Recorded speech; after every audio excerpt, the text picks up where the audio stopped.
வணக்கம் ஃப்ரெண்ட்ஸ். இப்போ நம்ம பார்க்க போகிறது என்னென்னா, தற்போதைய காலகட்டத்தில் கொரோனா வைரஸின் தாக்கம் அதிகமாகவே இருக்குது தமிழ்நாட்டில்.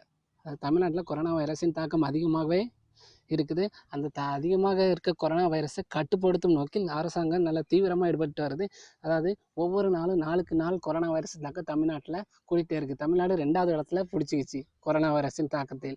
அதாவது இந்த தாக்கத்தை கட்டுப்படுத்தணும்னா நம்மக்கிட்ட போதிய அளவு அதாவது கொரோனா வைரஸை செக் பண்ணுற மிஷின் இல்லை, இன்ஸ்ட்ருமெண்ட் இல்லைன்னு சொல்கிறாங்க. அதாவது இன்ஸ்ட்ருமெண்ட் இல்லைன்னா ஒரு இன்ஸ்ட்ருமெண்ட் இருக்குது, அது வந்து அந்த முறைப்படி நம்ம டெஸ்ட் பண்ணோன்னா கொரோனா வைரஸ் பாதிச்சிருக்கான்னு ரிசல்ட் தெரிய 14 நாட்கள் ஆகுமா. ஆனால் இப்போ வந்து அதுக்காக தான் சைனாவிலேருந்து கொரோனா வைரஸ் ரேபிட் கிட் அப்படின்னு சொல்லிட்டு ஆர்டர் பண்ணியிருந்தாங்க. 4 லட்சம் இன்ஸ்ட்ருமெண்ட் ஆர்டர் பண்ணியிருந்த நிலையில் நமக்கு 50,000 மிஷின் முதற்கட்டமாக இன்றைக்கி வரதா இருந்துச்சு. ஆனால் இன்றைக்கி வராதுன்ட்டு சைனா தரப்பில் தெரிவிக்கப்படுது. ஏன் வராதுன்னு தெரிவிக்கப்படுதுன்னா, இன்னும் அங்கேருந்து ஏற்றுமதி ஆகலையாம்.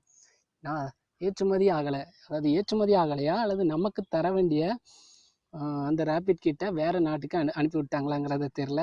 அதாவது தமிழகத்தை ஏமாற்றுகிறார்களா சைனா? இந்த ஒரு விஷயம் பார்க்க வேண்டியது இருக்குது.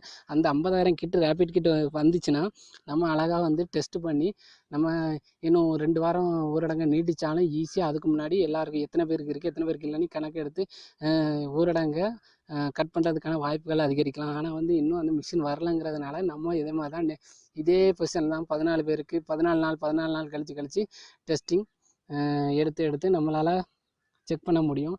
அந்த கொரோனா வைரஸின் ரேபிட் கிட் சைனாவிலேருந்து வர ஏன் தாமதமாகுது, ஏன் அடுத்த நாளுக்கு அனுப்பிட்டாங்களா இல்லையாங்கிறது சைனாவுக்கு தான் தெரியும். இந்த மாதிரி தகவல்களை தெரிஞ்சுக்கணும்னா நம்ம சேனலை உடனே சப்ஸ்கிரைப் பண்ணுங்கள், கூடவே அந்த பெல் பட்டனை கொடுங்க. இது மாதிரி வீடியோக்கெலாம் நம்ம பல போட அடிக்கிறோம். Okay friend, thank you.